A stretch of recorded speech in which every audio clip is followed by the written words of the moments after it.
The millionaire's son ate dog food every night until he discovered the reason. If this story interested you, subscribe to our channel and tell us which city you are watching from.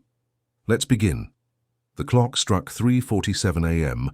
when Roderick Matthews stepped out of his car at the side gate of the mansion in Belgravia, one of London's most luxurious neighborhoods. After 2 weeks of meetings and corporate events in Paris and Tokyo, he was finally back. The entrepreneur, known for leading one of North America's largest fintechs, brought with him more than just a carry-on bag and a suit jacket crumpled from the flight. He carried the anxiety of seeing his 6-year-old son, Peter, again, from whom he had been away for too long. The boy had been under the care of Beatrice, his recently wedded wife, a woman of refined posture and an elegant smile who, until then, had seemed perfect. The marriage had taken place after a year of discreet relationship, enthusiastically approved by the social circles surrounding Roderick, who were charmed by the new wife's composure and social engagement. As he entered silently through the kitchen, wanting to avoid waking the staff or making a fuss, Roderick noticed a strange smell in the air. It was something strong, rancid, a mixture of wet dog food and cleaning product. He found it curious considering the impeccable cleaning standard maintained by the house staff. The kitchen lights were on, but the house, in general, remained in a thick, almost uncomfortable silence. Then he saw it. In the corner near the dog's water dispenser, Peter was crouched. He wore rumpled pajamas that were too small for him. The boy held a handful of dog food with both hands and slowly brought it to his mouth, chewing calmly, like someone who had learned not to make noise. The entrepreneur felt his body freeze for an instant. He tried to rationalize the scene, searched for a plausible explanation. Perhaps the boy was playing, pretending to be the house dog. Perhaps he had woken up hungry and confused the bowls. But something in that image prevented him from continuing with justifications. Still paralyzed, he noticed other details that did not align with the house's usual routine. The dog's food bowl was full, the water bowl almost dry. The kitchen cabinets, once meticulously organized, showed signs that someone had discreetly rummaged through the shelves. And there was a forgotten Tupperware on the floor with remnants of dry rice mixed with pieces of dog food. Roderick went up to his son's room and noticed that the bed was perfectly made, without signs of use, like a display piece of furniture. Toys were in place, but covered by a thin layer of dust. The room looked like a set, not an inhabited space. The discomfort grew. Something wasn't right. In the days that followed, Roderick began to observe every detail of the house, the routine, and his son's behavior more closely, without alerting anyone. The next morning, Beatrice greeted him with restrained enthusiasm. She acted as if everything were perfectly normal, serving coffee in English porcelain and talking about social engagements as if her husband hadn't returned 2 weeks earlier than expected. Peter, present at the table, ate slowly, his shoulders hunched and his eyes fixed on his plate. Roderick noticed an evident change in his son, an apathy that hadn't existed before. "Darling, are you all right? You look tired from the trip," Beatrice commented, adjusting the napkin on her lap with precise, studied movements. "I'm fine, just a bit of jet lag," Roderick replied without taking his eyes off his son. "And you, Peter? How were these weeks without Dad?" The boy looked up for an instant, but soon lowered his eyes again, shrugging. "Normal," he mumbled almost inaudibly. Beatrice quickly intervened. "Peter has been a bit down. I think it's a phase. You know how dramatic children can be sometimes." Her tone was light, unconcerned, but there was something rehearsed in the way she spoke, as if reciting a memorized script. Roderick nodded, pretending to accept that explanation. But inside, an alarm sounded louder and louder. Observing carefully, he noticed how Peter flinched when Beatrice made any sudden movement, how his eyes avoided contact, how his hands trembled slightly as he held the cutlery. "I thought of taking Peter to school today," Roderick casually remarked. "It's been a while since I've seen the environment where he spends so many hours." A flash of discomfort crossed Beatrice's eyes, so fast it would have been imperceptible to anyone not paying close attention. "But darling, you just got back from your trip. Don't you want to rest? Dorothy can take him as always." "I insist," Roderick said with firmness, disguised as casualness. I want to make up for the time I was away. Taking him to school that same day, Roderick decided to talk to the teacher. Julia, young and attentive, showed surprise at the visit and, after hesitating, shared concerns she had been accumulating for some time. "Mr. Matthews, to be honest, we were thinking of scheduling a meeting," she said, leading him to a private room. "Peter has been exhibiting some concerning behaviors. He's frequently tired, sometimes falls asleep in class, and rarely eats the snacks sent from home." Roderick felt a knot in his stomach. Since when has this been happening? It started subtly a few months ago. At first we thought it was just an adjustment period, you know. Children are very sensitive to family changes, but... Roderick encouraged her to continue. "The boy avoids eye contact and refuses to participate in group activities. During recess, he stays isolated. When we ask if everything is all right, he says yes, but his behavior indicates otherwise." The pedagogical coordinator, Tanya, joined them and confirmed the observations. Both had tried to contact Beatrice, but the responses were always evasive.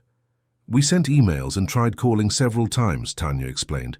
"Your wife always replies saying everything is fine, that Peter is going through an introverted phase, or that he's just tired because he stays up late watching cartoons." Roderick felt his blood boil. He knew Peter wasn't allowed to stay up late. In fact, Beatrice had always insisted on a strict routine, with a set bedtime. Another inconsistency added to his suspicions. "May I ask, how long has it been since you last picked Peter up from school?" Julia cautiously inquired.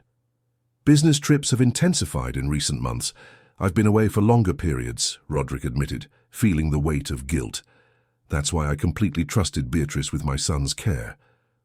"I understand," Tanya said, exchanging a significant look with the teacher. "Mr. Matthews, there's something we'd like to show you. We asked Peter to draw a picture of his family last week as part of a school project." She opened a folder and showed a drawing made with childish strokes, but disturbing in its composition. On the paper, Peter had drawn himself tiny, isolated in a corner of the house, while Beatrice appeared as a large, disproportionate figure with an exaggerated smile. Roderick was represented as a distant figure, almost off the page. Most alarming, the boy had drawn himself sleeping on what appeared to be the high-utility room floor next to the family dog. "When we asked about the drawing, Peter said he sometimes sleeps with Caramel because he's warm," Julia explained, her voice trembling. "Initially, we interpreted it as childish imagination, but combined with the other behaviors..." Roderick felt his world collapse. The image of his son eating dog food in the early morning rushed back into his mind. It wasn't a game. It wasn't an isolated incident. It was systematic, something that had been happening long enough for the boy to represent it as part of his family routine. "Thank you very much for sharing this with me," he said, his voice choked. "I will resolve this situation immediately." With his unease turning into alarm, Roderick took the boy for a consultation at St. Jude's Children's Hospital. The pediatrician, Dr. Eleanor Fisher, experienced and sensitive, performed a battery of tests after observing the child's withdrawn behavior. "I'll leave you with Nurse Marianne for a little while, Peter," the doctor said gently. "She'll show you some cool games while I talk to your dad, okay?" When they were alone, Dr. Fisher's expression changed. "Mr. Matthews, I need to ask you some direct questions. Who regularly handles Peter's meals?" "My wife and the housekeeper, Mrs. Clara, but in recent months with my travels, I believe it's been mostly under my wife's responsibility." "And when was the last time you personally monitored his eating routine? Meals, snacks, that sort of thing?" The question hit Roderick like a punch. It's been a while," he admitted. "I trusted that everything was being done correctly." The doctor nodded without judgment. "I'll be frank with you. Peter shows signs of moderate malnutrition, anemia, and growth deficit. For a child living in privileged conditions, with access to quality food and healthcare, these indicators are extremely concerning." She showed the preliminary test results on her tablet. "Furthermore, I observed discrete marks on his wrists and ankles, consistent with physical restraint. Are you aware of any disciplinary practice involving immobilization?" "What? No, absolutely not." Roderick felt a wave of nausea. "May I see these marks?" The doctor showed photos she had taken during the examination. Subtle, but unmistakable marks circled the boy's thin wrists, as if he had been tied or restrained by some sort of device. This is unacceptable," Roderick stammered, feeling rage swell within him. "Mr. Matthews, as a doctor, I am obligated to report suspected cases of neglect or abuse to the competent authorities," Dr. Fisher explained firmly, but without hostility. "However, I understand that you were apparently unaware of the situation and showed genuine concern. What do you intend to do from now on?" "I will protect my son," Roderick replied, determination growing in his voice. "I need to understand exactly what happened in my absence. Doctor, I need a detailed report on Peter's health status, something that officially documents all these observations." "I will provide it. I also recommend immediate psychological counseling. Peter shows clear signs of severe psychological stress. The medical conclusion is straightforward.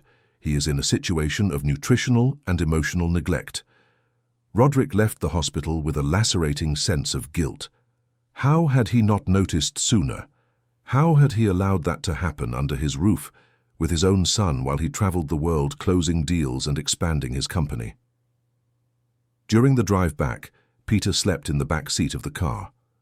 Roderick watched him through the rearview mirror, noticing how the small body seemed even smaller curled up on itself, as if wanting to occupy the least possible space. That was not the posture of a child who felt safe and loved in his own home. Upon parking in the mansion's garage, Roderick made a decision. He would not confront Beatrice immediately. He needed concrete evidence. He needed to understand the extent of that cruel behavior. And above all, he needed to ensure Peter was protected while he uncovered the truth. "We're going to Grandma Lucy's house for a few days, Peter," he said to his sleeping son, referring to his mother who lived in the same gated community a few houses down. "It'll be our little secret for now." Returning home a few hours later, he began a silent investigation. He installed discreet cameras and microphones in strategic rooms, reviewed previous footage on the security system, and began recording Beatrice's behavior. His first stop was the kitchen, where he found Mrs. Clara, the cook who had worked there for years. "Mrs. Clara," he called softly, making sure they were alone. "We need to talk." The middle-aged woman, usually so talkative and cheerful, seemed nervous, constantly looking at the door as if fearing to be surprised. "Mr. Matthews, you came back from your trip early." "I did, and I found my son in a situation that left me very worried." He paused, observing the employee's reaction. "Mrs. Clara, how long have you worked for us? 8 years? You saw Peter born, practically raised him with me after Marina left us." The mention of Roderick's deceased first wife made the cook lower her eyes, emotional. "The boy is like a grandson to me, sir." "Then tell me the truth. What has been happening in this house while I've been traveling?" Mrs. Clara began to cry silently. "I tried to protect him, sir, I swear I tried, but Mrs. Beatrice, she threatened us. She said she would fire us, sue us, that we would make our children lose their college places." "Threatened you? Who else did she threaten besides you?" "All of us. Me, Mr. Anthony, the gardener, Dorothy who cleans, even the driver. She said that if we told you anything, our lives would be ruined, that you would never believe employees against your own wife." Roderick felt his stomach churn. "And what exactly did you have to tell me, Mrs. Clara?" The cook took a deep breath as if gathering courage. "When Mrs. Beatrice arrived at first, she was kind to everyone. But after you started traveling more, she changed. She wouldn't allow us to give Peter food outside the times she determined. The boy often asked me for a hidden role, hungry. When she found out, Roderick encouraged, dreading the answer. She would lock the boy in his room sometimes for hours. Other times she would make him sleep in the basement with Caramel. She said naughty children deserved to be treated like animals." The image of his son eating dog food in the early morning flashed back into Roderick's mind like a bolt of horror. It wasn't an isolated incident. It was a pattern of systematic cruelty. Why didn't anyone tell me this sooner? Why didn't anyone call me? She monitored our phones, sir. She read our messages, listened to our calls. Once, Dorothy tried to tell her sister what was happening here, and the next day she was called into the living room. Mrs. Beatrice showed her the audio of the conversation and threatened her. We are all afraid." Roderick felt a mixture of anger, guilt, and determination grow within him. "This ends today, Mrs. Clara. No one will mistreat my son or threaten you, who are practically our family. I will need your help and your testimony, but I assure you that nothing will happen to you or to anyone who stands on the side of truth and justice." He left the kitchen with determined steps. He called his trusted lawyer, Charles Arlington, a family law specialist, and scheduled an urgent meeting for the next day. Then, he sent a message to Beatrice saying he would spend the night at his mother's house with Peter, claiming the boy missed his grandmother. The reply came quickly, a series of messages, showing exaggerated concern, asking if everything was all right, if the boy was sick, why she hadn't been consulted beforehand. The contrast between that display of interest in the messages and the actual treatment given to the boy made Roderick feel nauseous. That night, lying in the guest bed at his mother's house, listening to Peter's tranquil, finally deep sleep beside him, Roderick promised himself nothing and no one would ever hurt his son again, and Beatrice would pay for every tear, every mark, every moment of fear Peter had experienced under her cruel care. What he didn't know was that Beatrice, sensing that something was slipping out of her control, was already beginning to formulate her own defensive plan. That same night, she was making strategic calls to influential people, planting the first seeds of a narrative where she was the victim and Roderick, the unstable and controlling villain of the story. The board was set, and the next move would define who would control that dangerous game where the life and well-being of an innocent child were at stake. The next morning, Roderick met with Charles Arlington in his office in downtown London. The lawyer, a middle-aged man with greying hair and a sharp gaze, listened attentively as Roderick recounted everything he had discovered in the last 48 hours. "This is extremely serious, Roderick," Charles said, adjusting his thin-framed glasses. "We need to act quickly, but also cautiously. Beatrice has an impeccable public image. She's considered an example of a modern woman who gave up her career to dedicate herself to her family." "All lies," Roderick replied, clenching his fists. "She never cared about Peter. Now I understand why she insisted so much that I increase the frequency of business trips, why she always said I should delegate more, spend more time away expanding the company. She wanted you away to have total control over the domestic situation," Charles concluded. "It's a pattern I've seen in other cases, but it usually involves direct financial interest. What would be her motivation? Do you have any kind of prenuptial agreement?" "Yes, quite rigid, actually. She insisted on signing it, said she wasn't interested in my money, that she wanted to prove she was with me for love." "Interesting," Charles murmured, taking notes. "This eliminates direct financial gain as a primary motivation. You mentioned she has intensified her presence at social events. And volunteer work?" "Yes, she became president of 3 NGOs in the last year, constantly appears in society magazines, is always organizing charity events." "Building a solid public image," Charles analyzed. "Perhaps marrying you and playing the role of a dedicated stepmother were just more elements in that construction. And the boy, well, children are work. They demand genuine attention. They interfere with a social agenda." "My son is not a nuisance," Roderick exclaimed, feeling his blood boil. "Of course not," Charles appeased. "I'm just trying to understand the mind of someone capable of such cruelties. Narcissistic people often see others merely as pieces in their game of self-promotion. When those pieces get in the way, they are removed or neutralized." Roderick took a deep breath, trying to control his anger. "What do we do now?" "First, we gather all possible evidence. Have the cameras you installed captured anything yet?" "I haven't gone back home. Peter is with my mother, and I told Beatrice I'd have meetings all day." "Good. Maintain that distance for now. In the meantime, we'll formalize a request for protective measures based on the medical report you already have. This will secure temporary sole custody while we investigate further." In the days that followed, the plan was put into action. Roderick kept Peter safe at his grandmother's house while daily reviewing the hidden camera footage. Gradually, Beatrice's behavior in the absence of her husband and stepson was revealed. The recordings showed a woman completely different from the carefully cultivated public image. In one of them, Beatrice was talking on the phone with a friend.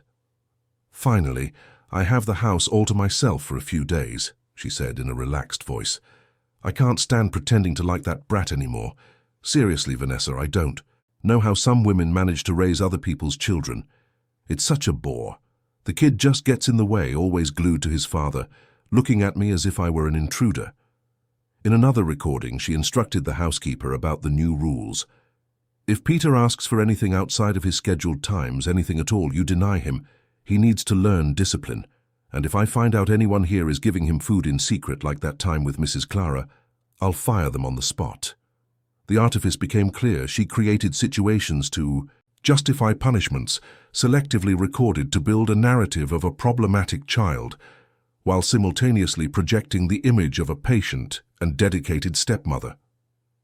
Roderick watched those videos with a mixture of horror and growing determination. Each piece of evidence strengthened his case, but also increased his guilt for having allowed his son to live that nightmare while he traveled for work. When he shared the new discoveries with Charles, the lawyer seemed even more concerned. "Roderick, this is more calculated than we imagined.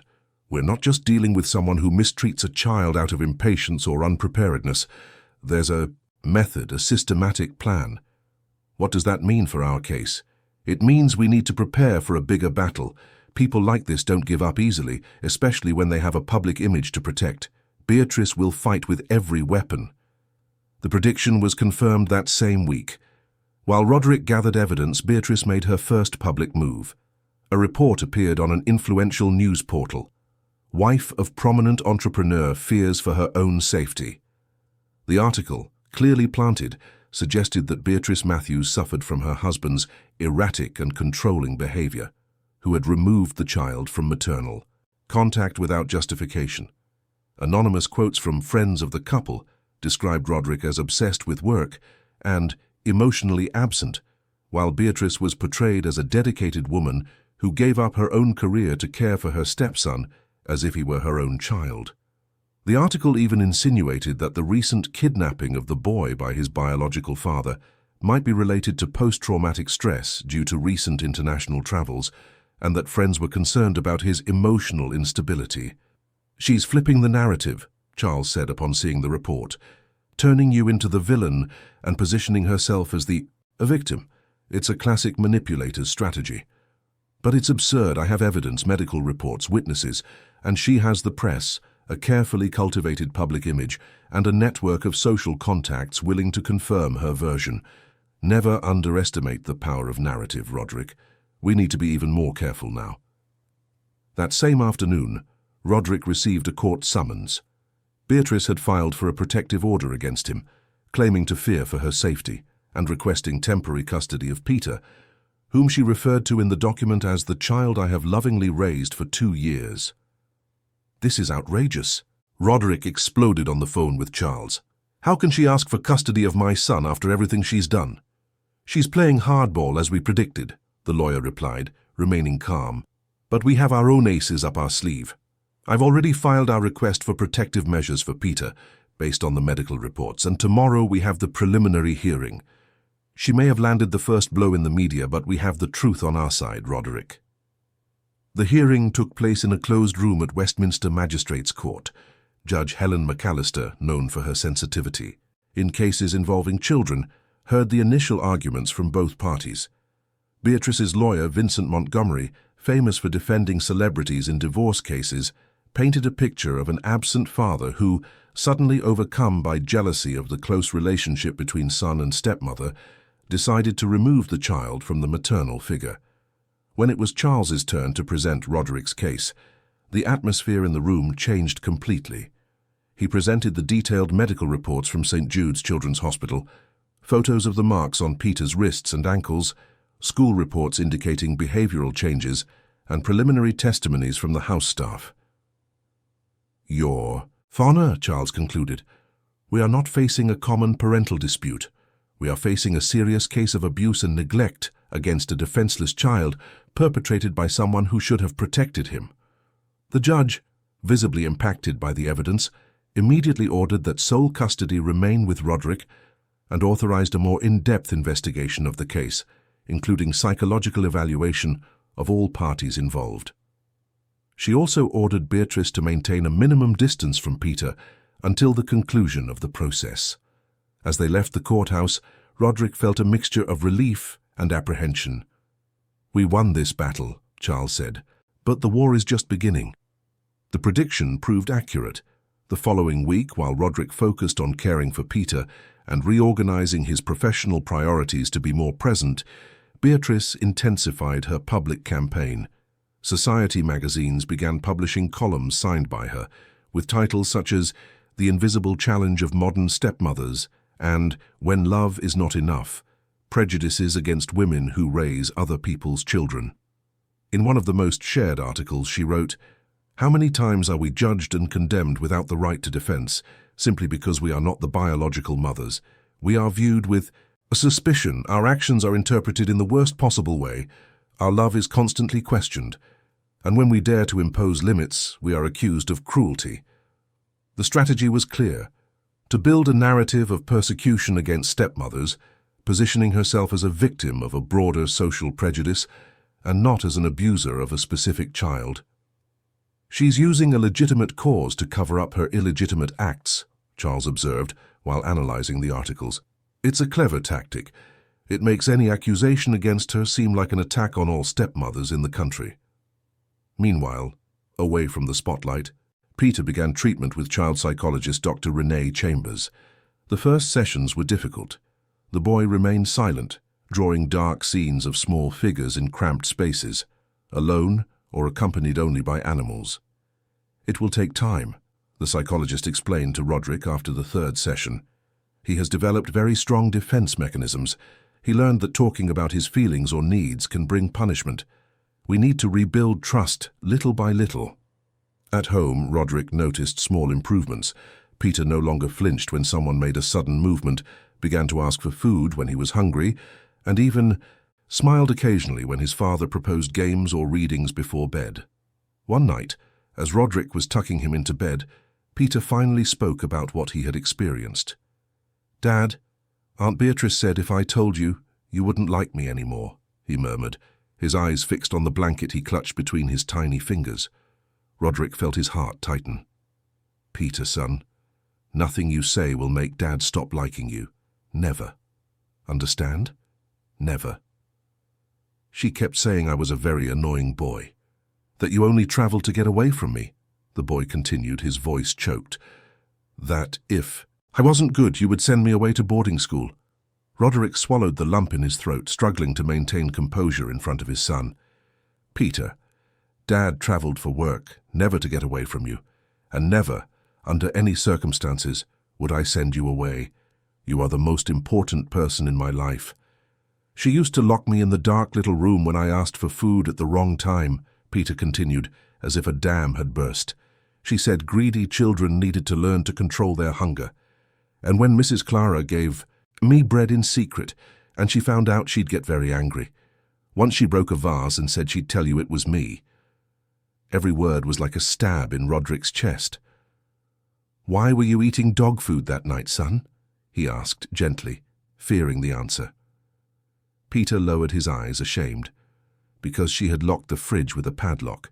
She said I ate too much and was getting fat like a piggy. But I was so hungry, Dad. And Caramel always shared his food with me when we slept together in the basement." Roderick hugged his son tightly, finally allowing tears to stream freely down his face. "It's over, son, it's over. No one will ever make you hungry or sleep in the basement again, I promise." That night, after Peter fell asleep, Roderick recorded the testimony in audio with the psychologist's permission. It was powerful evidence direct from the victim and would be crucial for the unfolding legal process. Meanwhile, Beatrice mobilized her network of contacts. She appeared on a high-rated morning TV show where she spoke with tears in her eyes about her pain of being separated from the child she raised as her own.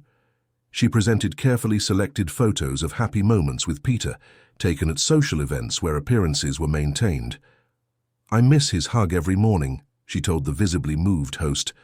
"I don't know what happened for my husband to change so suddenly. I always cared for Peter, as if he were my own son, especially since he lost his biological mother so early. The mention of Roderick's deceased first wife was strategic and achieved its goal, to humanize Beatrice as a woman who took on a difficult maternal role, and to suggest that Roderick was emotionally unstable due to unresolved traumas. The repercussion was immediate. On social media, hashtags like "Drawing Justice for Beatrice" and "Every Boy Deserves a Mother" began to gain traction. Celebrities and influencers took positions, many in defense of Beatrice, based solely on the carefully constructed public narrative. Roderick observed that movement with growing concern. "She's winning the battle for public opinion," he commented to Charles during a meeting in his office. "People are buying her version without questioning." "It was expected," the lawyer replied. "She has charisma, beauty, and an emotional story to tell. You have medical reports, technical reports, and testimonies that, for now, are protected by judicial secrecy. But don't worry, Roderick. Courts don't judge based on hashtags." But Roderick's concern went beyond the legal process. Beatrice's campaign began to affect his business. Investors asked questions about his personal situation, business partners showed discomfort, and even within his own company, rumors arose about his emotional stability. "I need to take a public stand," Roderick decided. "I can't let her control the entire narrative." "Are you sure?" Charles questioned. "Entering this game can be dangerous. Anything you say can be used in the process. I won't go into details about the case, nor directly accuse Beatrice, but I need to show that I am a present, balanced father, exclusively concerned with my son's well-being." With the help of a trusted press advisor, Roderick gave a single interview to a respected journalist. Without mentioning the abuse or the ongoing process, he spoke about his new routine, how he had reorganized his professional commitments to be more present in his son's life, and the importance of prioritizing children's emotional well-being above all other considerations. "My son is at a delicate moment, needing stability and security. As a father, my duty is to ensure he has that, even if it means making significant adjustments to my professional and personal life," he declared, implicitly suggesting that the situation was more complex than Beatrice suggested in her public appearances. The interview, sober and focused on the child and not the marital conflict, had a positive effect. Part of public opinion began to question the unilateral version that had been presented. Questions arose. If Roderick was truly the uncontrolled villain of the story, why did he appear so serene and focused on his son's well-being? Why did Beatrice talk so much about her pain, but so little about the child's concrete needs? Encouraged by this subtle shift in the public conversation, other important figures began to speak out. Julia, the teacher with judicial authorization, gave an anonymous interview mentioning the behavioral changes observed in Peter in previous months. A child development specialist was invited to hypothetically analyze the case, explaining how children can develop defensive behaviors in situations of prolonged stress. Slowly, Beatrice's monologue transformed into a broader dialogue about child well-being, parental responsibility, and the challenges of blended families. Sensing the change in the wind, Beatrice intensified her strategy. In a daring move, she organized a charity event for underprivileged children, ensuring extensive media coverage. Images of her hugging children, visibly moved, circulated widely, reinforcing her image as a maternal and sensitive woman. Simultaneously, her lawyer filed a new request: supervised visits with Peter, arguing that the prolonged separation was causing emotional damage to both the child and her. "It's a clever move," Charles analyzed upon receiving the notification. "If we deny it completely, we'll seem inflexible and vindictive. If we accept, she'll have access to Peter again, which could be traumatic for him." Roderick consulted psychologist Dr. Renee Chambers, who was categorical. "Peter still shows extreme anxiety when Beatrice's name is mentioned. Forcing a meeting now, even supervised, would be detrimental to the therapeutic progress we are making." With this technical opinion, Charles managed to postpone the decision on visits, arguing that the priority should be the child's emotional stabilization, following professional recommendations. The legal and media battle continued intensely, but gradually, the truth began to emerge in small details. Former employees from other homes where Beatrice had lived contacted Roderick, reporting similar behaviors with other children. An old university colleague revealed episodes of manipulation and lies during their academic years. The picture of a problematic and potentially dangerous personality became clearer. The turning point came from where it was least expected. The housekeeper of a family friend of Beatrice, bothered by what she witnessed, anonymously sent Charles a video recorded during a lunch at her employer's house. In it, Beatrice, believing she was only among close friends, spoke openly about her strategy. "You can't imagine how exhausting it is to maintain this image of a dedicated stepmother," she said, laughing between sips of wine. "That brat is a nuisance, but it's the price I pay to have the status, social influence, and access to the circles the Matthews name provides. Besides, being the dedicated mother opens so many doors. Everyone loves a woman who sacrifices her youth to raise someone else's child." The video, authenticated by experts and presented to the judge, completely changed the course of the process. Judge Helen McAllister ordered a broader investigation, including Beatrice's definitive removal and mandatory psychiatric evaluation. For Roderick, each legal victory was overshadowed by the guilt he felt for not having protected his son sooner. "How could I have been so blind?" he constantly asked himself. Watching Peter sleep in the makeshift bed, the boy still insisted on setting up next to his own, fearing to be alone. "You can't blame yourself forever," his mother, Mrs. Lucy, would say during one of the dinners they now shared regularly. "The important thing is that you found out in time and are correcting the path." "In time? Peter will have emotional scars forever, Mom." "Yes, he will, as we all do from our difficult experiences. But he will also have the certainty that his father fought for him, that he wasn't abandoned when the truth came out. That makes all the difference in building a child's resilience." His mother's wise words brought some comfort, but Roderick knew the path to recovery would be long, for Peter, for himself, and for the father-son trust relationship that needed to be rebuilt on stronger foundations. Meanwhile, behind the scenes of the process, new revelations emerged. Private investigator Mark Roberts, hired by Charles, discovered suspicious financial movements in Beatrice's undeclared accounts. Transfers abroad, high-risk investments, and even a frustrated attempt to acquire fake documents suggested she was already planning a strategic exit if her manipulations were discovered. Even more alarming, in conversations legally intercepted in Beatrice's car, she coldly stated to an unidentified friend, "A problematic brat won't disrupt my plans. I've worked too hard to build my public image. If necessary, I'll do whatever it takes to protect everything I've achieved." The veiled threat reinforced the security measures Roderick had already implemented. He hired additional security for Peter's school, installed an advanced monitoring system at home, and ensured the boy was never alone, even for short periods. "Do you think she would be capable of," he asked Charles, unable to complete the sentence, "of trying to take Peter by force? We cannot rule it out. She is losing control of the narrative, her public image is beginning to crumble, and narcissistic people become more dangerous when cornered. Better to prevent." The precaution proved correct. 2 weeks later, an unknown man was caught taking photos of Peter in the school playground. When approached by security guards, he fled, but his car's license plate was recorded. The investigation revealed he was a private detective hired by Beatrice, supposedly to monitor the child's well-being. "She's desperate," Charles concluded. "She'll try anything to regain control of the situation." The lawyer was right. The following week, Beatrice made a bold move. She filed for joint custody, claiming that parental alienation practiced by Roderick was causing irreversible damage to Peter's development.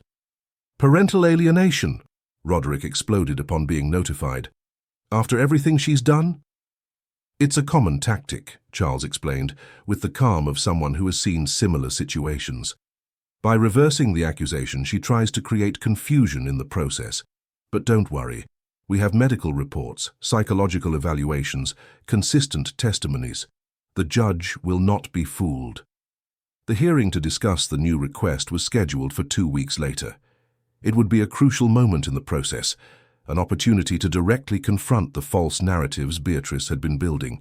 While preparing the legal strategy with Charles, Roderick also worked on another important front: Peter's emotional recovery.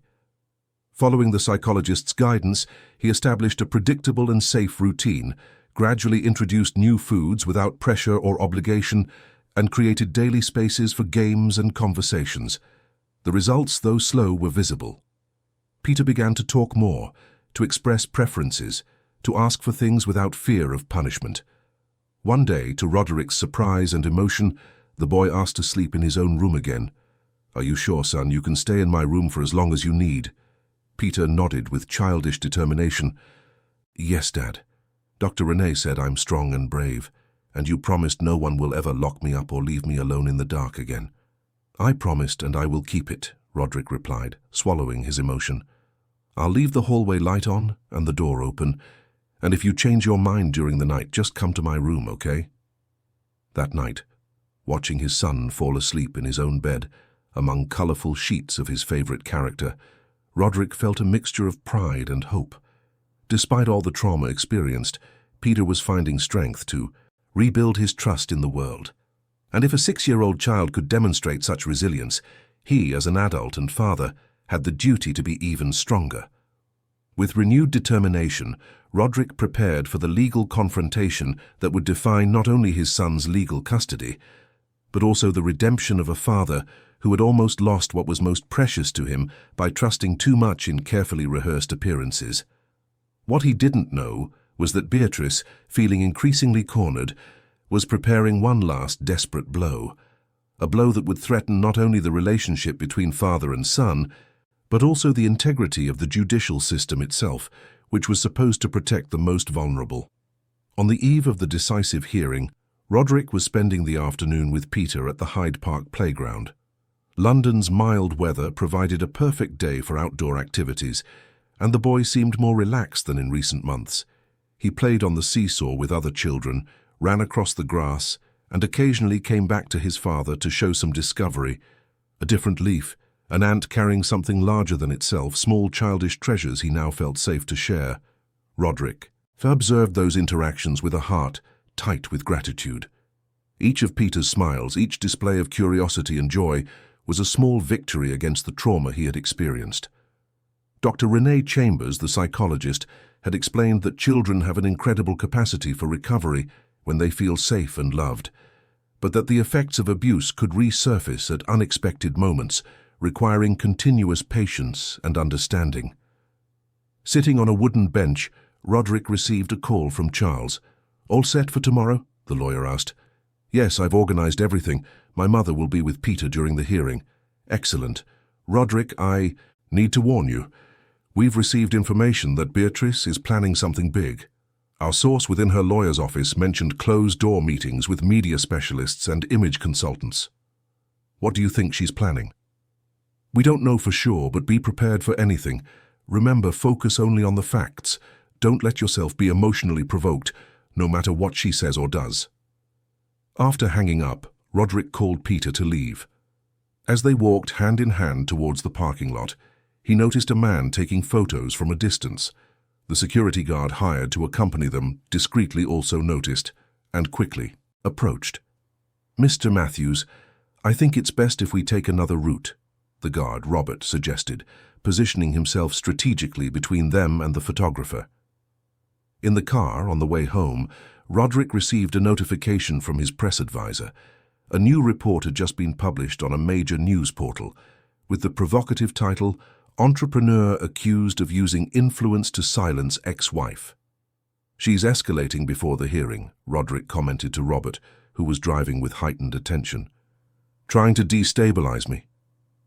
Upon arriving home, Peter went to play under Mrs. Lucy's loving supervision, while Roderick met virtually with Charles to discuss the newly published report. "This is clear defamation," the lawyer stated after analyzing the content. "She's insinuating that you used economic power to manipulate testimonies and hide evidence. She mentions anonymous sources within the hospital and school who were allegedly pressured to testify against her. That's completely false." "We know that, and the judge will know too. This is a pre-hearing pressure tactic, Roderick. Beatrice is desperate, throwing accusations hoping some will stick. We won't fall for the provocation. And what about public opinion? This will affect my reputation, my business. One battle at a time. First, we ensure Peter's safety and definitively win custody. Then we worry about press retractions and possible defamation lawsuits. That night, after tucking Peter into bed, Roderick spent hours mentally reviewing every detail of the case, every piece of evidence, every argument. The anxiety for the next day's hearing was immense, not because he feared the judicial outcome, the evidence was solid, but because of the emotional toll that a direct confrontation with Beatrice would surely bring. The next morning, after leaving Peter in Mrs. Lucy's care, Roderick met Charles at the entrance of the courthouse. The movement of journalists was unusual for a case that theoretically was running under judicial secrecy. She leaked information about today's hearing, Charles noted, observing the cameras and reporters. She wants to turn this into a media spectacle. Inside the courtroom, the room was already prepared for the session. Judge Helen McAllister entered punctually, and soon after, Beatrice arrived accompanied by her lawyer Vincent Montgomery and 2 more advisors. She wore a sober navy blue suit, impeccably styled hair, light and discreet makeup, the perfect image of a competent and composed professional. Upon seeing Roderick, she stared at him with a rehearsed expression of hurt and disappointment, as if she were the wronged victim of the story. He held her gaze briefly, then focused on the documents Charles was organizing on the table. "May we begin?" the judge asked, observing both parties. "This is a hearing to evaluate Mrs. Beatrice Matthews' request for joint custody, as well as to analyze the additional evidence brought by both parties since our last session." Vincent Montgomery was the first to speak, presenting an elaborate argument about how the abrupt separation from a maternal bond was harming Peter's emotional development. He cited studies on the importance of feminine presence in the formation of child identity and questioned the methods used in the boy's psychological evaluations. "Your Honor, my client has been the victim of a systematic defamation campaign based on manipulated evidence and testimonies obtained under duress," Vincent stated with theatrical conviction. "Domestic staff, economically dependent on Mr. Matthews, were pressured to present distorted versions of the facts." Charles listened attentively, making occasional notes, his face impassive. When it was his turn, he rose calmly. "Your Honor, the facts speak for themselves," he began. "We have medical reports from one of the country's most respected institutions, documenting malnutrition, anemia, physical marks consistent with forced restraint. We have school reports detailing behavioral changes consistent with psychological trauma. We have testimonies not only from employees, but from independent professionals such as teachers, pedagogical coordinators, and child development specialists." He paused deliberately. "More importantly, we have the child's own testimony, recorded in a therapeutic environment, describing in detail the abuse suffered." "My client requests the reproduction of that audio," Vincent interrupted. "We have the right to know all evidence used against my client." The judge consulted the case file. The testimony was recorded with professional psychological accompaniment, respecting all legal protocols for interviewing minors.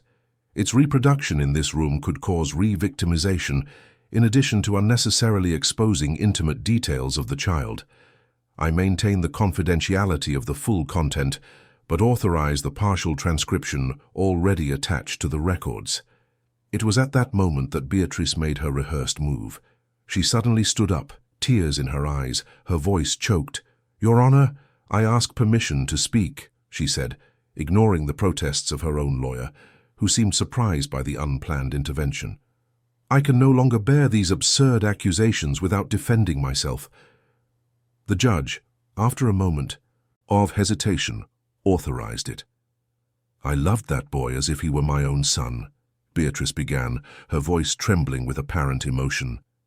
"I dedicated 2 years of my life to caring for him, to filling the void left by his biological mother, to creating a safe and welcoming family environment." She wiped a tear.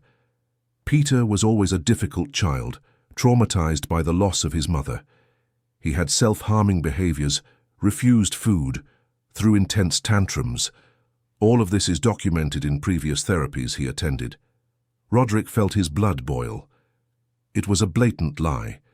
Peter had never shown such behaviors before Beatrice's arrival. Charles placed a firm hand on his arm, silently urging calm. Roderick couldn't bear to see his son like that, and withdrew more and more, traveling for longer periods, delegating full responsibility to me, she continued.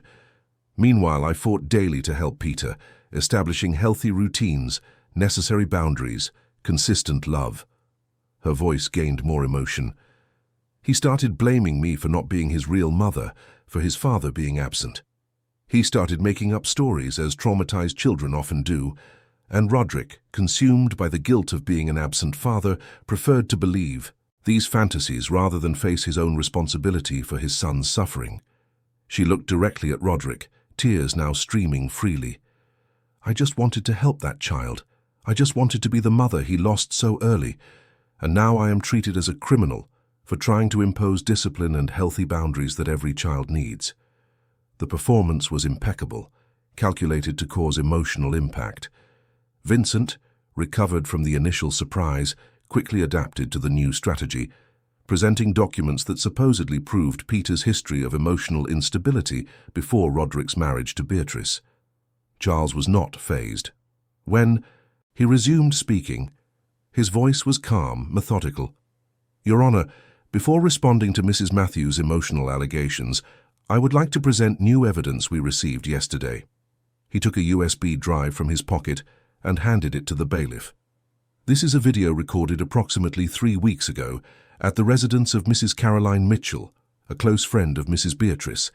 The content was sent anonymously to our office and verified by 3 independent experts for its authenticity. We request authorization to play it. After briefly examining the device and consulting both parties, the judge authorized the playback. In the video, Beatrice appeared in a relaxed setting, a glass of wine in hand, talking to other unidentified women. You can't imagine how exhausting it is to maintain this image of a dedicated stepmother, she said with disdain. That brat is a nuisance. But it's the price I pay to have the status, social influence, and access to the circles the Matthews name provides. Besides, being the dedicated mother opens so many doors. Everyone loves a woman who sacrifices her youth to raise someone else's child. Laughter from the other people present could be heard, and Beatrice continued, The secret is to maintain appearances in public, take perfect photos for Instagram, attend all school events, talk about my son in interviews. Behind the scenes, well, that's another story. Children are resilient, aren't they? He'll survive. The video continued for a few minutes, with Beatrice detailing strategies to manage Peter, to minimize his interference in her social life, including the use of medication to calm him down at important events, although there was no medical prescription for such. When the playback ended, a heavy silence fell over the room. Beatrice, previously composed and emotional, was now pale, her eyes fixed. On the table in front of her, her hands trembling. Vincent quickly tried to regain control of the situation. Your Honor, I request time to verify the authenticity of this material. It could be edited, manipulated. My client was clearly joking, making dark humor in a private setting. The judge interrupted him firmly. We already have 3 technical reports confirming authenticity.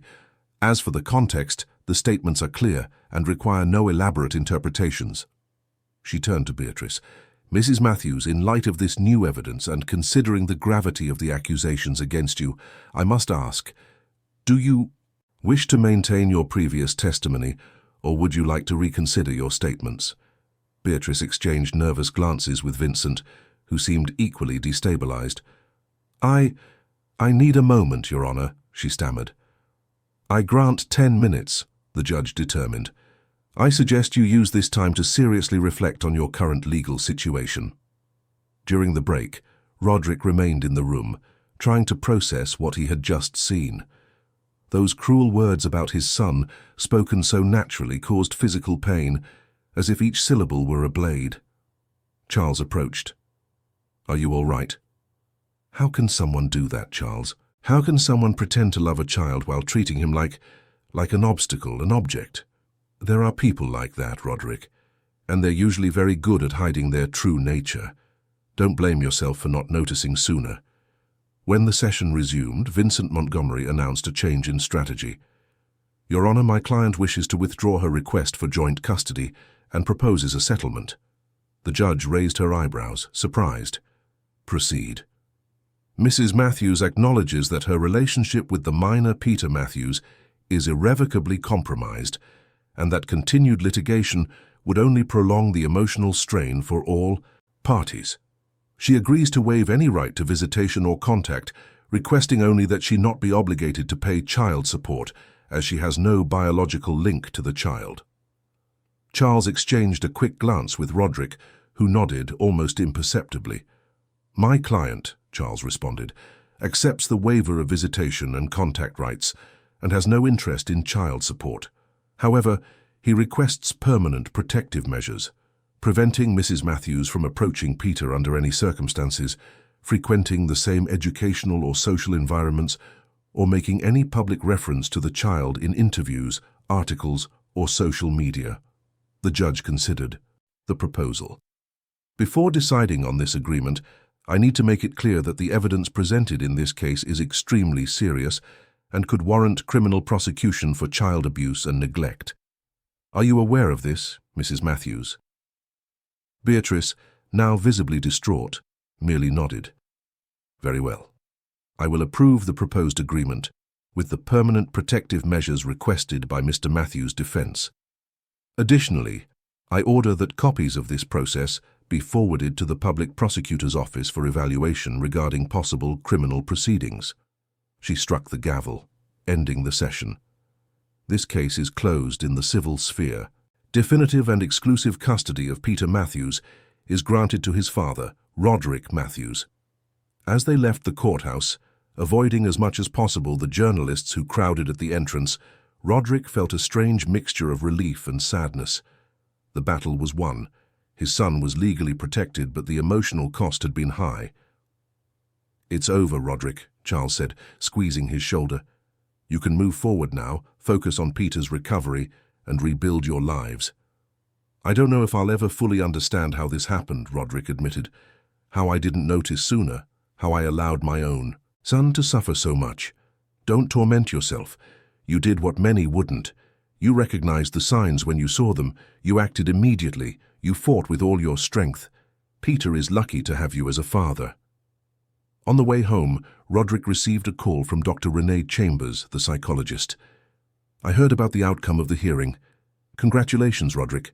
I know it was a difficult process, but you prioritized Peter's well-being above all else. Thank you, Doctor. What happens now? How do I help my son overcome all this? With time, patience, and a lot of love.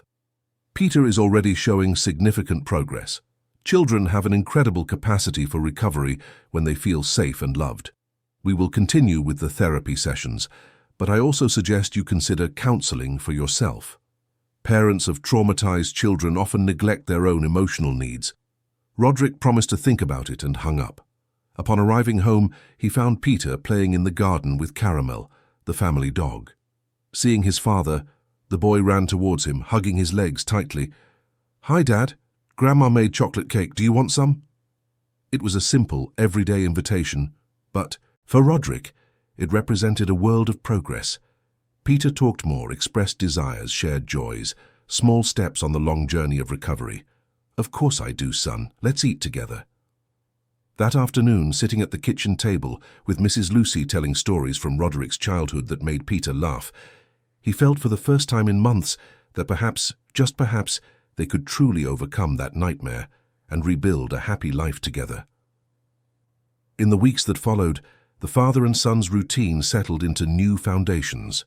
Roderick completely reorganized his professional commitments, delegating more responsibilities, reducing travel to the bare minimum, and setting up a home office to always be nearby.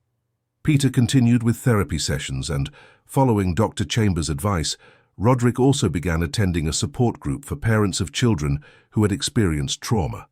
There, sharing experiences with other adults facing similar challenges, he found not only understanding but also practical tools to aid in his son's recovery process.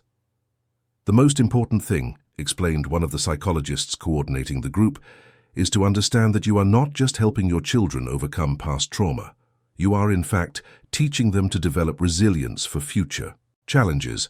Children who receive adequate support after traumatic experiences often develop extraordinary emotional strength. Those words gave Roderick a new perspective.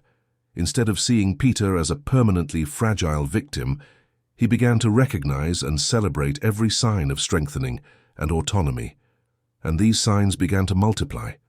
First, Peter returned to sleeping peacefully in his own room. Then, he started accepting to stay with the nanny or with Mrs. Lucy when Roderick needed to resolve something outside the house. Gradually, his eating habits normalized, with no more episodes of hiding food or eating compulsively when he had free access to the refrigerator. At school, teachers also noted positive changes. Peter was again participating in group activities, making new friends, showing interest in the content. He's relearning to trust the world, explained Dr. Chambers during one of the follow-up sessions. It's a delicate and non-linear process. There will be more difficult days, momentary setbacks, and that's normal. The important thing is the general trend of improvement, which is clearly present. In parallel with Peter's emotional recovery, Roderick also had to deal with the public repercussions of the case. After the final hearing, the story leaked to the press, generating sensational headlines and speculation about details that remained under judicial secrecy. Beatrice, even though legally defeated, still attempted one last media move. She hired a crisis management firm and gave an exclusive interview to a major magazine, where she presented herself as a victim of a patriarchal judicial system and a manipulative ex-husband. The strategy, however, failed. Investigative journalists began to dig deeper into her story, uncovering inconsistencies in her past, reports of similar behaviors in other relationships, and even questioning the legitimacy of some of her philanthropic works. "Let the truth take its natural course," Charles advised when Roderick, indignant, considered suing his ex-wife for defamation. "Time is the best judge. Focus on what truly matters, your son and his recovery." The lawyer was right. In a matter of weeks, the public narrative began to shift.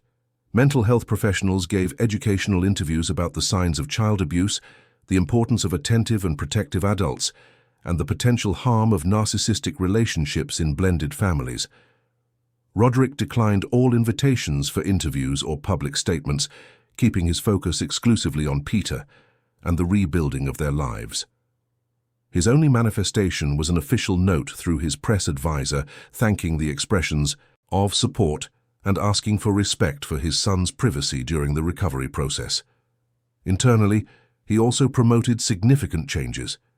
He replaced the entire home security team, implemented new protection protocols, and hired carefully selected professionals, committed not only to Peter's physical well-being, but also to his healthy emotional development. Mrs. Clara, the cook who had tried to protect Peter, even under threats, gained more autonomy and responsibilities. "This house is also yours, Mrs. Clara," Roderick told her in a sincere conversation. "You are part of our family, and I am eternally grateful for having tried to care for Peter when I failed to notice what was happening."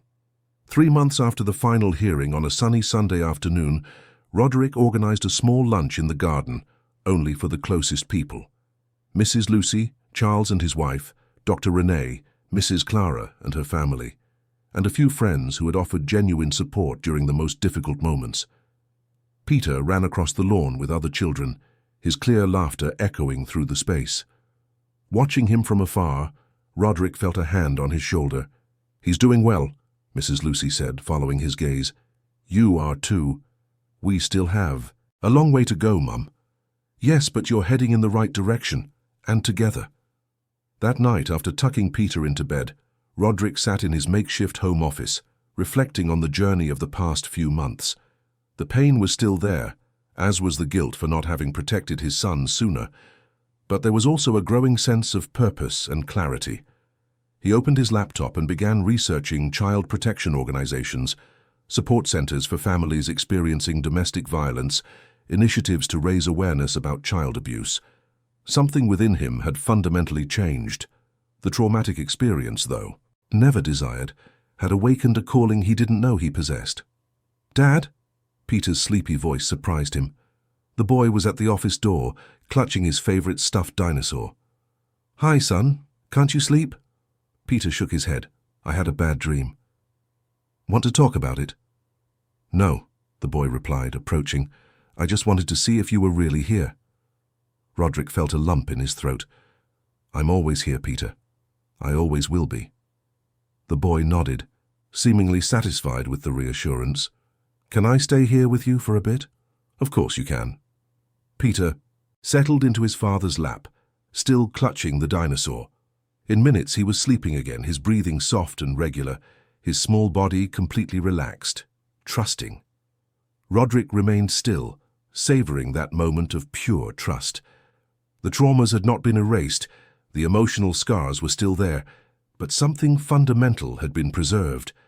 Peter's ability to trust, to love, to feel safe in his father's arms. It was on this solid foundation that they would rebuild their lives one day at a time, one small step forward after another. And perhaps, Roderick thought as he watched his son sleep, perhaps they could transform that painful experience into something greater, something that would help other children, other families. The path would be long, but for the first time in months, Roderick felt genuinely hopeful about the future. A future where Peter would grow not just surviving the trauma he experienced, but strengthened by it, aware of his own worth and the strength that lies in asking for help, in trusting, in allowing himself to be loved. "We'll be all right, son," Roderick whispered, gently stroking the sleeping boy's hair. "I promise." And it was a promise he was determined to keep, no matter what challenges still lay ahead. Meanwhile, miles away in a luxurious apartment in South Beach, Miami, Beatrice watched the sunset over the ocean, a glass of whiskey in her hand. Her phone, once constantly busy with calls and messages from influential people, had been silent for days. Her social media profiles, once vibrant with social and philanthropic activities, were now deactivated, a digital vacuum where a carefully constructed public image once existed. The NGOs she presided over had politely requested her resignation. Invitations to gala events were cancelled. Close friends stopped answering her calls. The social empire she had, meticulously built, was crumbling rapidly, tile by tile, brick by brick. The video that condemned her in court had also been her sentence in the court of public opinion. There was no possible explanation, no convincing alternative narrative for such cruel words spoken so naturally. "It was just a joke, a moment of venting," she had tried to explain to one of her few friends who still answered her calls. "Everyone says things they don't really mean when they're among friends. Drinking." "No, Beatrice," the friend had replied coldly. "No one jokes about mistreating children. No one vents about using a motherless orphan as a social accessory. If that's what came to your mind when you were relaxed and uninhibited, then that's exactly what you really thought." The conversation ended there, another door closing in her elaborate social sandcastle. Sitting alone in her new apartment, far from London and the memories of the life she had built and lost, Beatrice wondered how everything had gone so wrong. In her mind, she still saw herself as the victim of the story, misunderstood, wronged, persecuted by a system that didn't value strong, ambitious women like her. But in the quietest hours of the night, when there was no one left to convince, a small inner voice questioned her. What if the mistake had really been hers? What if she had used an innocent child as a pawn in her games of power and status? What if she deserved exactly what she was getting? She quickly pushed those thoughts away, taking refuge in plans to rebuild her image elsewhere, another city, perhaps even another country. Beatrice was, above all, a survivor. She would reinvent herself, find new circles, new causes, new narratives. What she couldn't foresee was whether this time the reinvention would include some form of genuine self-reflection, some acknowledgement of the harm caused, some search for authentic reparation. Only time would tell if Beatrice was capable of real transformation, or if she would merely seek a new stage for the same spectacle of falsity and manipulation. In London, oblivious to his ex-wife's musings, Roderick was finalizing the details for the launch of a new foundation. The New Dawn Foundation, dedicated to supporting and treating child victims of abuse and neglect. Inspired by his personal experience with Peter, he had decided to transform pain into action, guilt into purpose, family, tragedy into hope for others. Peter, now almost 7, was involved in the project in an age-appropriate way, helping to choose toys for the therapy rooms, suggesting activities he himself had found comforting during his recovery process. "Will the children like Uncle Dino?" he asked, referring to his stuffed dinosaur, which he had decided to donate to the Foundation's first therapy room. "They'll love it, son. It's very generous of you to share something so special to you." Peter smiled, proud. "It's okay, I'm big now, I can sleep without him. And maybe he'll help another boy or girl. Not have nightmares like he helped me." Roderick felt his eyes well up at that simple yet profoundly meaningful gesture.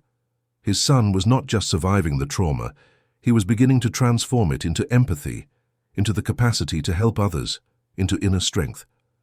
"You know, Peter," he said, kneeling to be at his son's height, "you are the bravest and kindest boy I know. I am very, very proud of you." Peter hugged his father tightly. "I'm proud of you too, Dad. Grandma said you're a real superhero because real superheroes don't have capes, but they have the courage to help others." Roderick laughed, wiping away a furtive tear. "Your grandma is very wise, and you, my son, are my favorite superhero." That night, watching Peter sleep peacefully in his own bed, without nightmares, without fears, Roderick reflected on the journey they had taken. The path had been painful, full of obstacles and difficult revelations, but it had also been a path of profound discoveries about himself, about his son, about the strength that lies in recognizing vulnerabilities and asking for help when needed. The New Dawn Foundation would be just the first step of a larger commitment to use his voice, his influence, and his resources to ensure that other children had the same chance Peter had, the chance to overcome trauma, to find security, to rebuild trust in the world and in themselves. It was a purpose that transcended personal pain and pointed towards a broader horizon, where individual stories of overcoming could inspire systemic changes in how society protects its most vulnerable members. And in this new purpose, Roderick finally found something he had unconsciously sought for so long, the certainty that despite his mistakes and failures, he was capable of making a difference in his son's life, in the lives of other children, and in the world around him. It was a journey that was just beginning, with challenges that could not yet be predicted. But one thing was certain.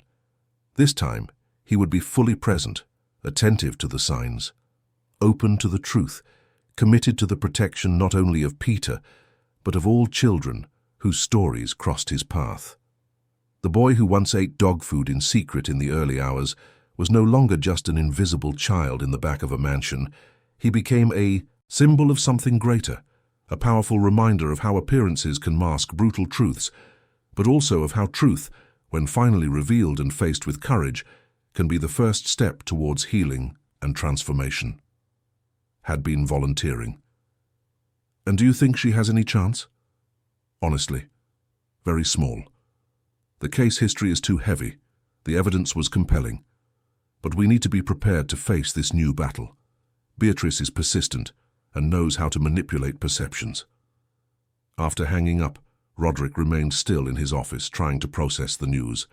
The mere mention of Beatrice's name brought back painful memories, the marks on Peter's wrists, the medical reports indicating malnutrition, his son's distressing testimony describing nights locked in the basement with the dog.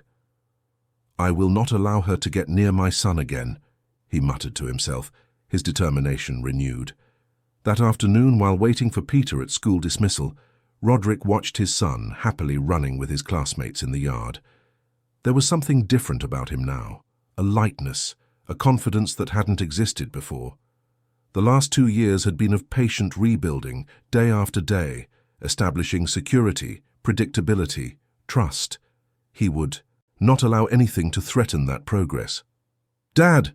Peter shouted when he saw him, running towards him with his backpack swinging on his back. "Guess what happened today?" I was chosen for the school's swim team. That's incredible, champ, Roderick replied, hugging his son tightly, trying to hide the concern that consumed him. Shall we celebrate with ice cream on the way home?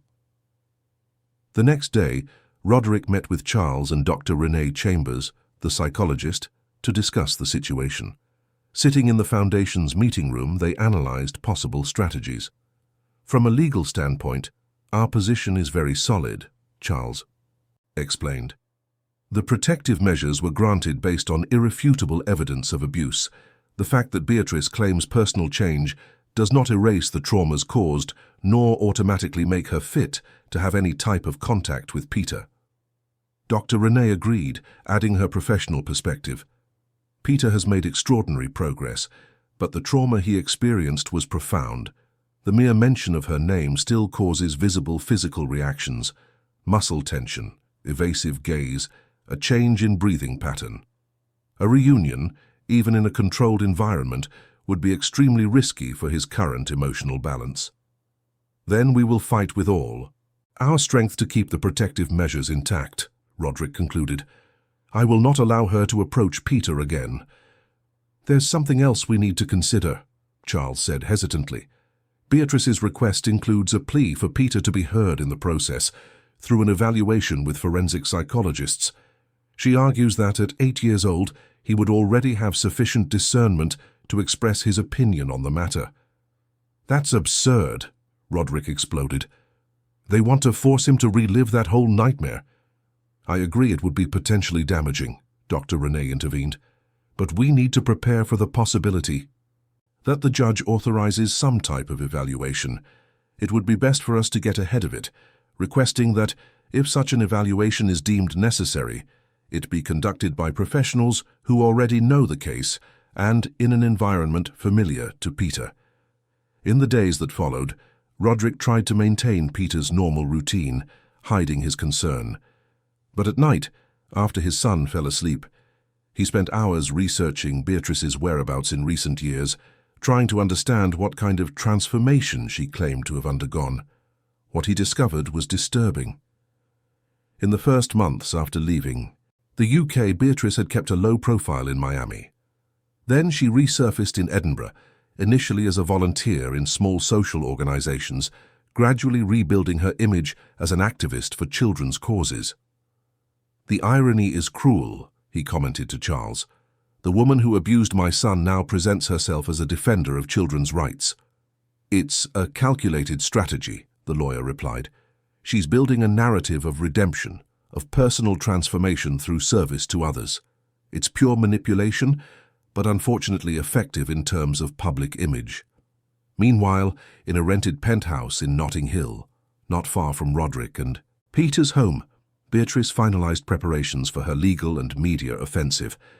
At 38, she maintained the impeccable appearance that had always been her trademark, although an attentive observer might notice a new sobriety in her style, more suited to the image of seriousness she now tried to project.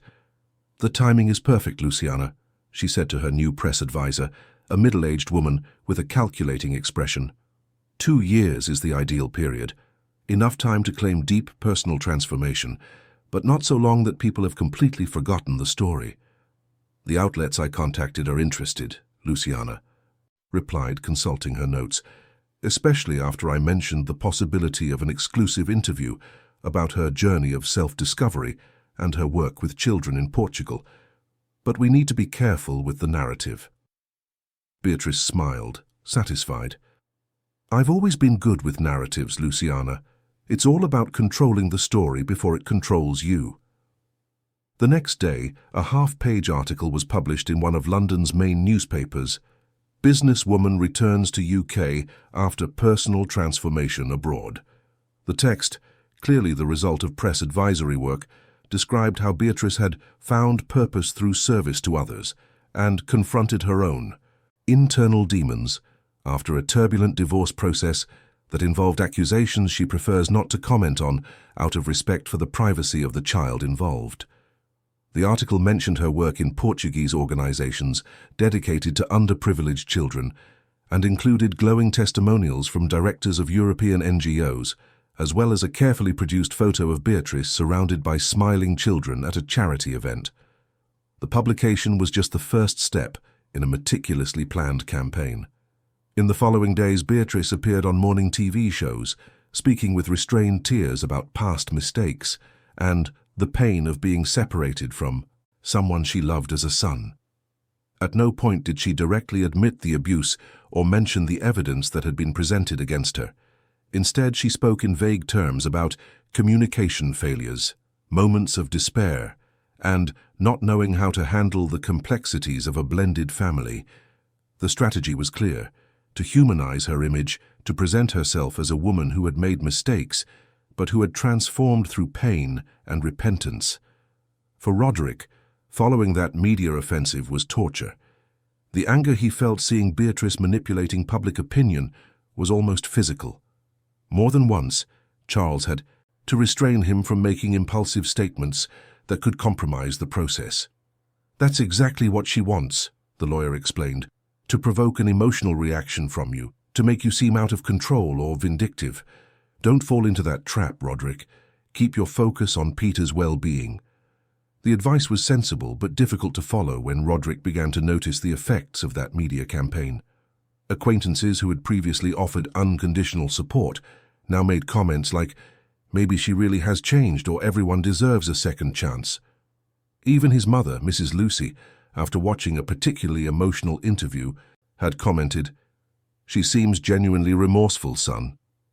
"She's manipulative, Mom," Roderick replied, exasperated. "That's how she fooled me for so long. That's how she hid Peter's abuse. She knows exactly what image to project to get what she wants." Even more disturbing was the possibility that the media campaign could in some way reach Peter. Although Roderick tried to filter his son's access to media and had asked teachers and school staff to be attentive to comments on the matter, it was impossible to completely control the external environment. Confirmation of his fears came one ordinary afternoon when he picked Peter up from school. The boy got into the car silently, his gaze distant, clearly troubled. "Are you all right, son?" Roderick asked, immediately alert. Peter hesitated, nervously fidgeting with his backpack strap. "Dad, is it true Aunt Beatrice is back?" Roderick felt his heart tighten. Despite all the care, the information had reached Peter. "Who told you that, son?" "I heard some older boys talking. One of their mums saw her on TV," Peter replied, his voice small. "They said she's different now, that she helps children in another country." Roderick took a deep breath, searching for the right words. Dr. Renee always emphasized the importance of being honest with Peter, respecting his capacity for understanding, but without overwhelming him with unnecessary information. "Yes, Peter, she's back in the UK, he finally confirmed. "But that doesn't change anything for us, okay? You're safe, I'm here to protect you, and no one will make you meet her if you don't want to." Peter nodded slowly, processing the information.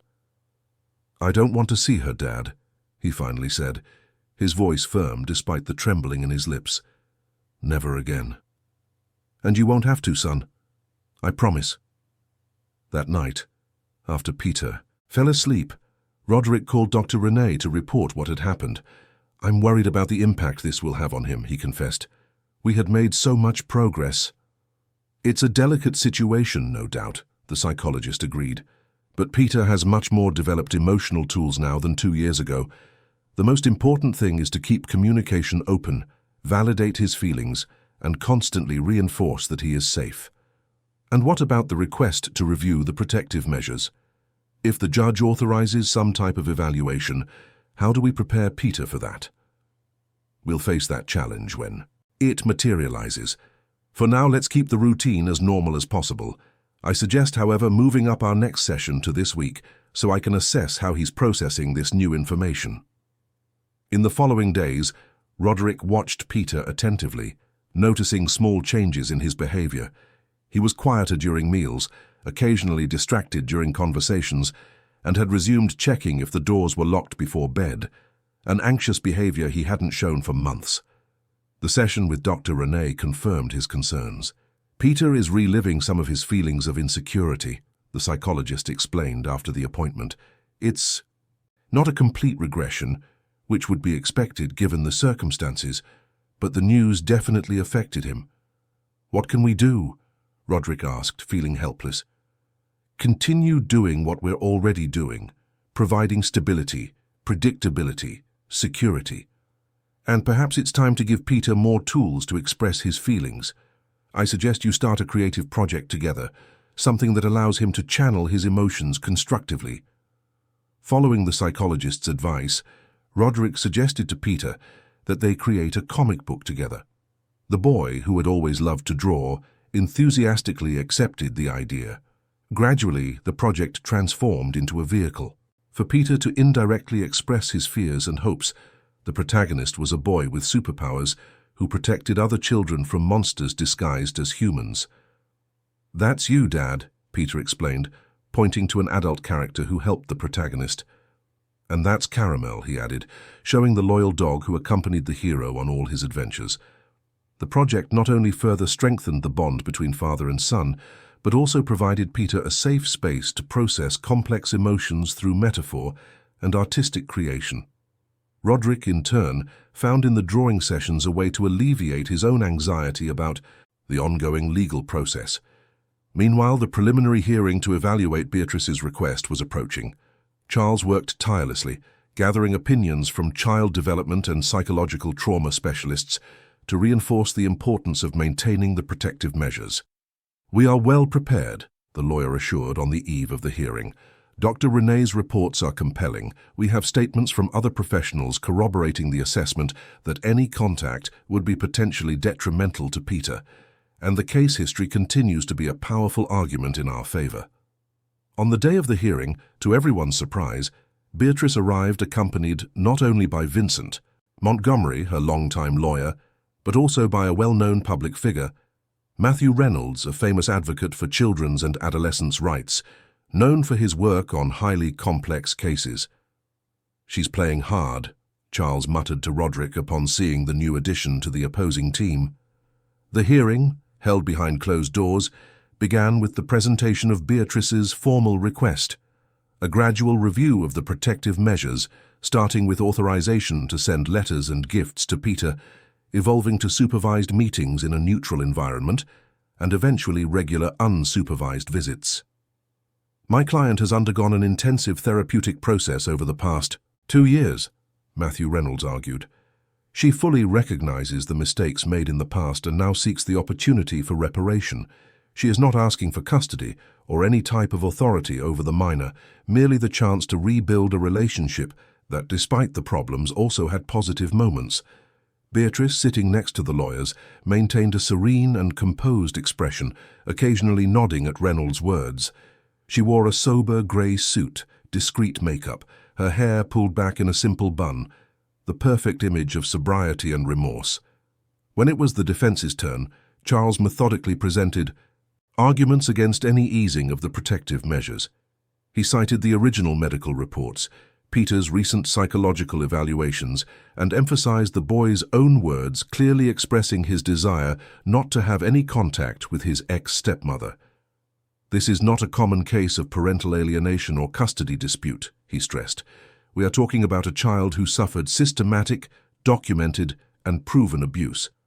The trauma experienced by Peter Matthews is not something that can be erased by 2 years of the abuser's supposed personal transformation." Judge Marianne Chambers, who had taken over the case after Judge Helen's retirement, listened attentively to both sides. When the lawyers finished their initial presentations, she asked Beatrice a direct question. "Mrs. Matthews, you claim to have undergone a profound personal transformation. Can you explain in your own words what you believe you did wrong in the past regarding the minor Peter?" It was the question everyone was waiting for, a test to see if Beatrice truly recognized the gravity of her actions or if she was merely performing repentance without admitting real responsibility. Beatrice took a deep breath, seemingly emotional. "Your Honor, I recognize today that I failed gravely in my role as a caregiver. I was going through a difficult personal period, dealing with insecurities and frustrations that I didn't know how to process adequately. Allowing those negative emotions to affect my relationship with an innocent child was unforgivable." She paused deliberately, her eyes welling up. I'm not here to deny what happened or minimize the suffering I caused. I am here because I believe everyone deserves a chance for reparation, to show they can change, to try to mend what they broke. I don't expect immediate forgiveness, nor do I intend for everything to go back to how it was. I only ask for an opportunity, gradual, supervised, respectful, to show Peter that people can change, that mistakes can be recognized, and that there is always room for new beginnings. The performance was convincing. Even Charles, who knew her manipulative tactics well, had to admit she had prepared meticulously. Roderick, for his part, watched incredulously Beatrice's ability to present herself as a victim of her own circumstances, never directly mentioning the specific acts of cruelty she had committed. After considering the arguments of both parties, the judge made a preliminary decision. She authorized a psychological evaluation of Peter by an independent forensic team to determine his current emotional state and his willingness regarding eventual contact with his ex-stepmother. She determined, however, that such an evaluation should occur in an environment familiar to the boy, with Dr. Renee present, and without direct mention of a possible reunion, so as not to create unnecessary expectations or anxiety. The protective measures remain fully in force until the conclusion of the evaluation and analysis of its results, the judge concluded. No direct or indirect contact will be authorized at this time. It was an interim solution that did not completely satisfy either party, but which Charles considered acceptable given the circumstances.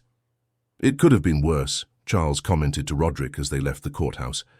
The judge was careful to prioritize Peter's well-being and keep the protective measures in place for now. The psychological evaluation itself isn't necessarily bad. It could even strengthen our position if it confirms that any contact would be detrimental. Still, we are subjecting Peter to another potentially stressful process, Roderick replied, worried. How are we going to explain this to him? With honesty and delicacy, Charles suggested. Dr. Renee can help find the right words. That night, upon arriving home, Roderick found Peter and Mrs. Lucy in the kitchen, preparing a chocolate cake together. The domestic and affectionate scene contrasted brutally with the day's tensions. "Dad, we're making a surprise cake for you," Peter exclaimed when he saw him, his face and hands splattered with flour. "Surprise?" Roderick laughed. "I guess I just ruined the surprise then." "It's okay," Peter replied with the practical logic of children. "You can pretend you didn't see, and we'll pretend you don't know." That night, watching his son sleep peacefully after a reading session and their usual nightly ritual, Roderick once again felt the weight of responsibility on his shoulders. Protecting Peter meant not only keeping him physically safe, but preserving the emotional peace they had fought so hard to achieve. In the days that followed, Roderick, with Dr. Renee's help, carefully prepared Peter for the upcoming psychological evaluation. They explained that some specialists wanted to talk to him to better understand how he felt, assuring him it would be nothing intrusive or scary. "Are they going to ask me questions about her?" Peter asked hesitantly. "Maybe," Roderick answered honestly. "But you just need to tell the truth, Peter. How you feel, what you want. There's no right or wrong answer, okay? It's about what you really think and feel." The evaluation took place in 2 sessions, held in Dr. Renee's own office, with the forensic team assigned by the court, a psychologist specializing in child trauma, and a social worker experienced in family mediation. The sessions were recorded for later analysis and included not only conversations, but also playful activities that allowed Peter to express his feelings indirectly. During the first session, Peter was initially reserved but gradually opened up, especially during free drawing activities and storytelling. Without being asked directly about Beatrice, her name came up spontaneously when Peter narrated his daily routine. "Now I can eat when I'm hungry. I don't have to wait until I pass out," he casually commented, coloring a drawing. "And if I don't want to eat something, that's okay too. Aunt Beatrice used to say that children who don't eat everything turn into little pigs and have to eat on the floor." At another point, while building a house with colored blocks, Peter commented, "My room is always warm now. Before I was very cold when I slept in the basement, with caramel." The naturalness with which he mentioned past abuse, interspersing it with comments about his current life, was an indicator of both the trauma experienced and the healthy process of integrating these experiences into his personal narrative. In the second session, the forensic psychologist more directly addressed the possibility of contact with Beatrice. "Peter, how would you feel if you received a letter or a gift from Aunt Beatrice?" she asked gently.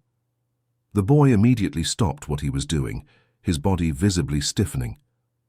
"I don't want anything from her," he replied with unusual firmness for his age. "She can give the presents to other children. And if one day she wanted to talk to you, just talk with your dad present in a place where you feel safe." Peter shook his head vigorously. "No. She lies. She said she loved me, but she locked me in the dark. She said I was a good boy to other people, but when we were alone she said I was a nuisance." The clarity of the response, the absence of ambiguity, impressed everyone present. It was evident that, despite the successful therapeutic process, the idea of any contact with Beatrice still provoked intense reactions of rejection and fear. The final report of the forensic evaluation was conclusive.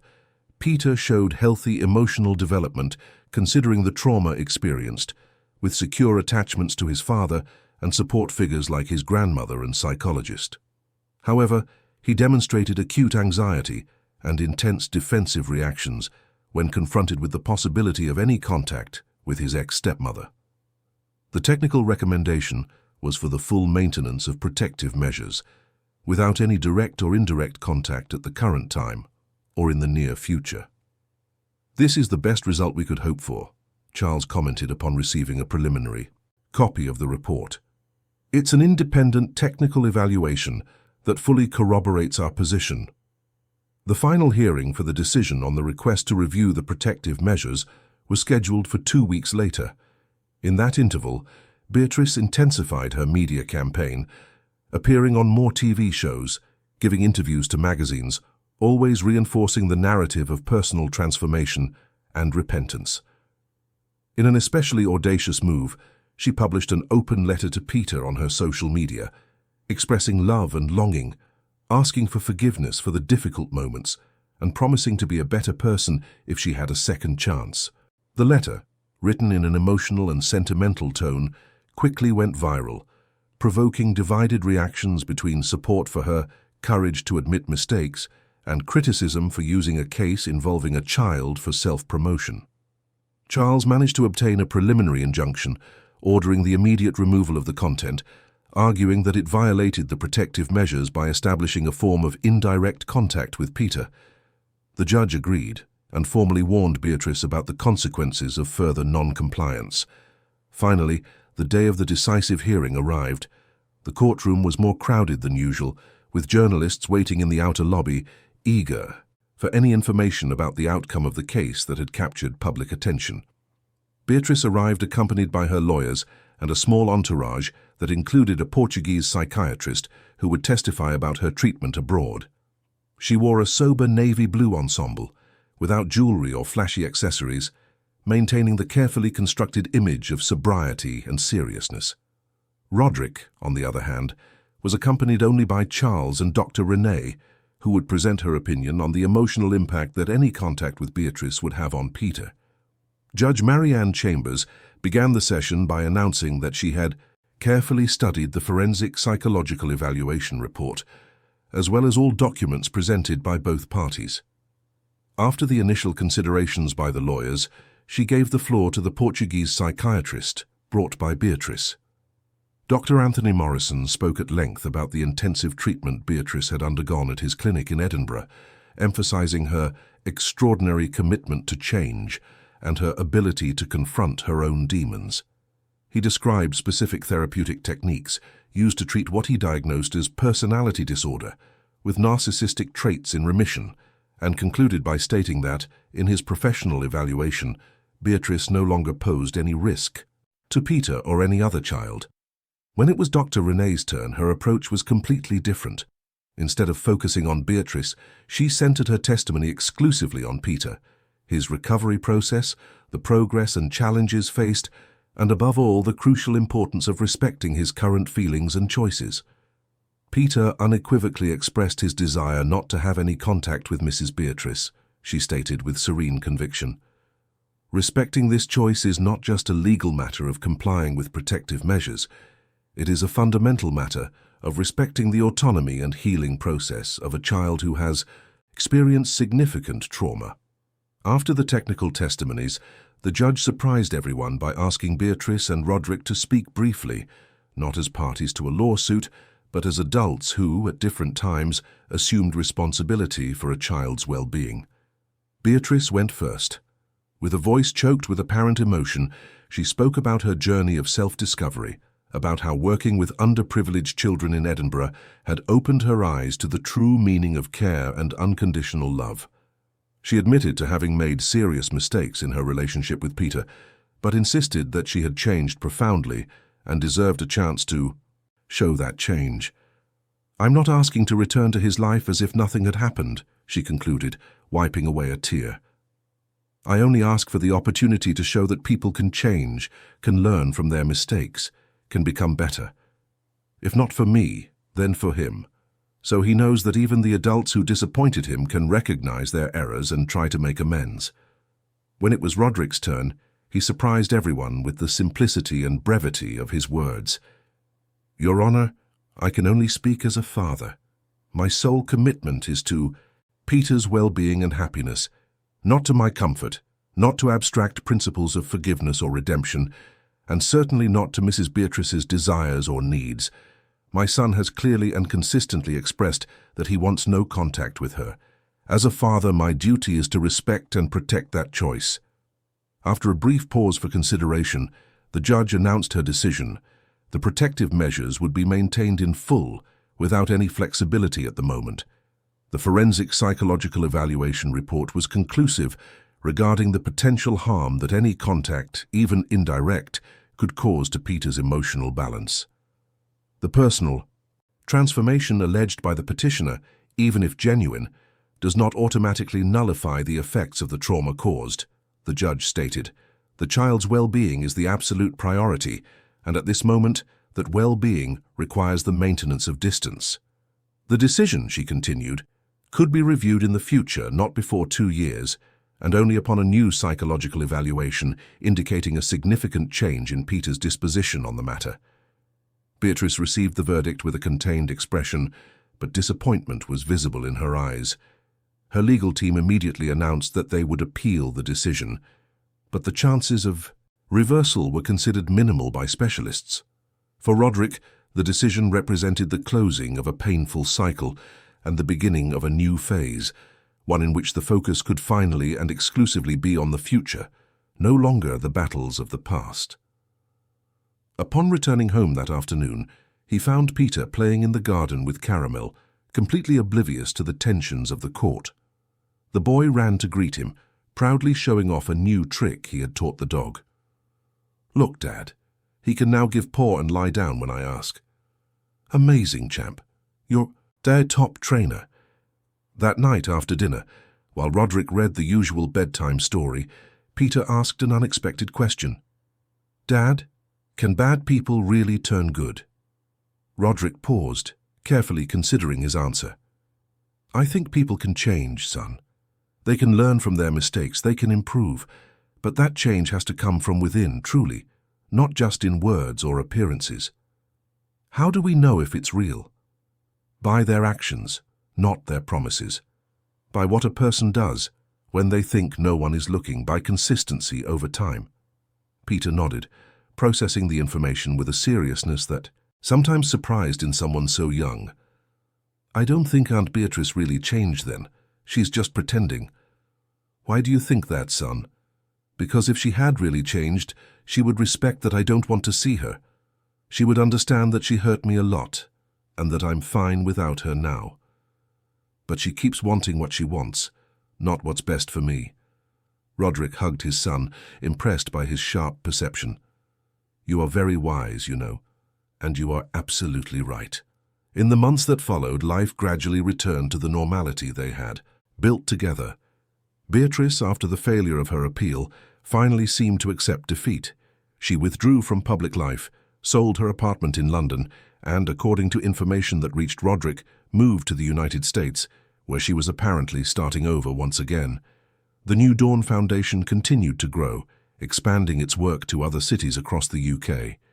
Peter, now 9 years old, actively participated in some of the Foundation's activities, especially art workshops for vulnerable children. His own experience of trauma and recovery had awakened in him a special sensitivity to help others. In one of these workshops, Peter met Louise, an 8-year-old girl who had recently arrived at the Foundation.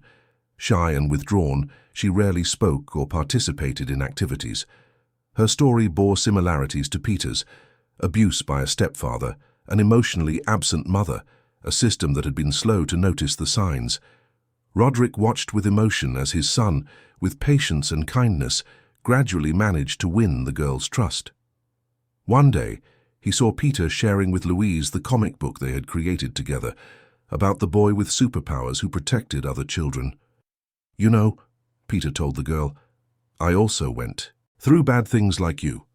But now I'm okay, and you will be too."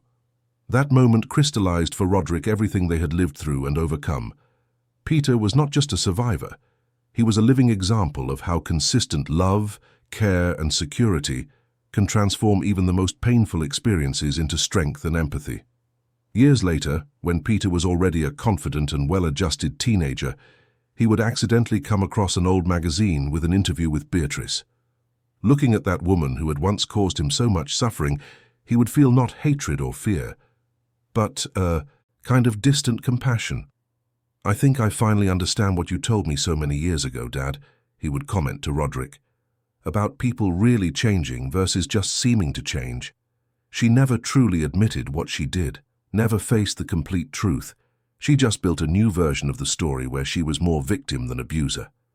And Roderick, observing the wise and empathetic young man his son had become, would feel a profound certainty that they had taken the right journey, not the easiest, not the quickest, but the one that allowed Peter to build himself into a full and integrated person, despite the trauma he had experienced. The boy who once ate dog food hidden in the early hours had grown up not just surviving his story, but transforming it into purpose and strength. With every child the New Dawn Foundation helped, with every family that found paths to healing and reconciliation, that terrible night in the mansion's kitchen gained a new meaning, no longer just as the beginning of a nightmare, but as the first page of a story of resilience, courage, and above all, true love between a father and his son.